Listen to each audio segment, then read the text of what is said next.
Reproductive health अगर मैं कहूँ तो जैसे मैंने पहले भी बोला कि 30 ईयर्स से पहले एक बच्चा हो जाना चाहिए। अगर किसी को कोई पीरियड्स की प्रॉब्लम है तो उसका भी सॉल्यूशन है, उसको ऐसे खींचते मत रहिए। जैसे आजकल पीसीओडी, यस पीसीओडी आजकल बहुत कॉमन हो गया है। तो पीसीओडी का मतलब होता है polycystic ovarian disease. Okay. Normally क्या होता है, हर महीने ओवरी में एक फॉलिकल बनता है जिसमें से एग रिलीज होता है, just one follicle.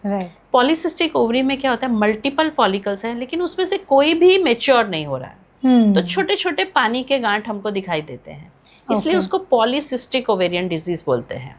It can be treated? Yes, it is treatable. ये नॉर्मली क्या होता है कि जैसे आजकल this is a lifestyle disorder basically. Okay. Lifestyle, उससे हमारे हार्मोन्स चेंज होते हैं और फिर उससे हमारे ये मेंस्ट्रुअल प्रॉब्लम्स आती हैं। Because I see young unmarried girls having they say हमें मुझे PCODs है एंड मुझे ऐसा लगता है ये टर्म बहुत कॉमन हो गया। कॉमन हो गई। ये पेशेंट आकर हमें कंप्लेंट नहीं बताता, वो ये बताता है मैडम मुझे पीसीओडी है। तो इसमें क्या होता है कि दो चीजें होती हैं। एक तो होता है कि पीरियड्स इरेगुलर हो जाते हैं, थोड़े स्कैंटी हो जाते हैं और तुम्हारा वेट बढ़ना शुरू हो जाता है। पीरियड्स इरेगुलर हुए, उससे हमारे हार्मोन्स चेंज हुए, उससे हमारा वेट गेन हुआ। वेट गेन हो रहा है, उससे फिर हार्मोन्स चेंज हो रहे हैं और फिर हमारे पीरियड्स इरेगुलर हो रहे हैं। तो इट्स ए साइकिल। राइट। तो अगर हम दोनों में से एक चीज को कंट्रोल कर लें तो दूसरी चीज अपने आप कंट्रोल में आती है। तो इसकी प्रिवेंशन जैसे में डेली लाइफ में weight main is the weight. मैंने कहा ना it is a lifestyle disorder. आजकल हमारा जंक फूड इनटेक बच्चों का बहुत ज्यादा है जिसकी वजह से वेट बढ़ता है। आजकल उनके स्टडी आवर्स भी ज्यादा हो गए हैं तो बच्चों को बैठे बैठे you know sit for longer period of time. बाहर खेलकूद कम हो गया, every time they are on the phone playing games, watching social media. तो उससे उनका जो वेट बढ़ता है और स्ट्रेस बढ़ता है जिससे हमारे पीरियड्स इरेगुलर हो जाते हैं। तो उसकी वजह से एक्ने जैसे पिंपल्स वगैरह वो लड़कियों में ज़्यादा होते हैं। तो आप अपने डॉक्टर को कंसल्ट कीजिए, doctor will give you medicine जिससे आपके पीरियड्स रेगुलर होंगे। Consult a dietitian for your weight control, consult a workout specialist, go to gym.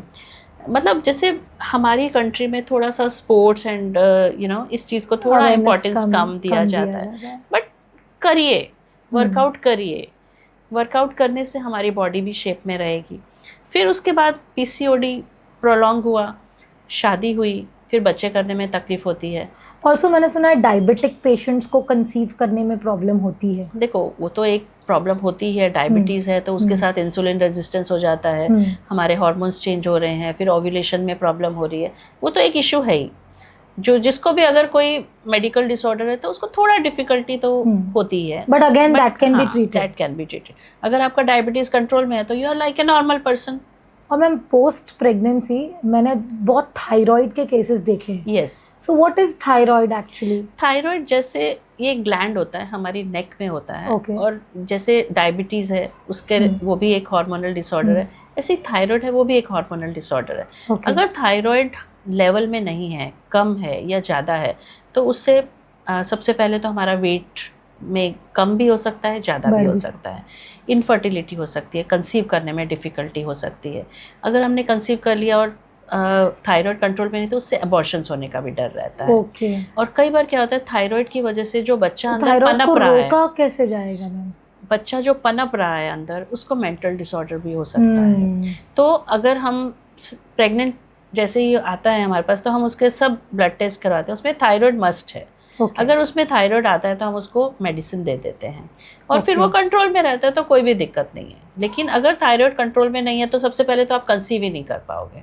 Okay. जो लोग कंसीव कर लिए होते हैं तो उसमें थायराइड बहुत ज़्यादा डिस्टर्ब नहीं होता है, थोड़ा डिस्टर्ब होता है तो हम उसको दवाई देते हैं। अब उसको कैसे कंट्रोल किया जाए उसका अभी तक एज सच कुछ भी हमें नहीं पता है। लेकिन हाँ, रेगुलर जैसे हम कहते हैं बॉडी चेकअप्स कराते रहना चाहिए। और अगर हमारी बॉडी में कोई भी चेंज आ रहा है तो हमें पता चलता है। सडनली किसी का वेट गेन हुआ, सडनली किसी का लॉस ऑफ एपिटाइट हुआ, सडनली किसी ने वेट लूज़ किया या कुछ कोई भी बॉडी में चेंज आ रहा है तो you will go to your doctor. तो वो टेस्ट करवाएंगे ही करवाएंगे, फिर उसमें पता चलेगा।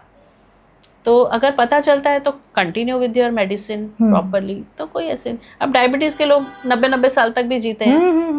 क्यों? क्योंकि वो कंट्रोल रखते हैं अपनी डायबिटीज को। खाने पीने में कंट्रोल, दवाई का पूरा कंट्रोल, वो सब रहेगा तो कोई दिक्कत नहीं है। बॉडी है कुछ ना कुछ तो चलता ही रहना है। Intake, if you intake there is an output, of course कुछ ना कुछ तो रहेगा ही, बट अगर हम उसको कंट्रोल में रखेंगे तो कोई दिक्कत नहीं है।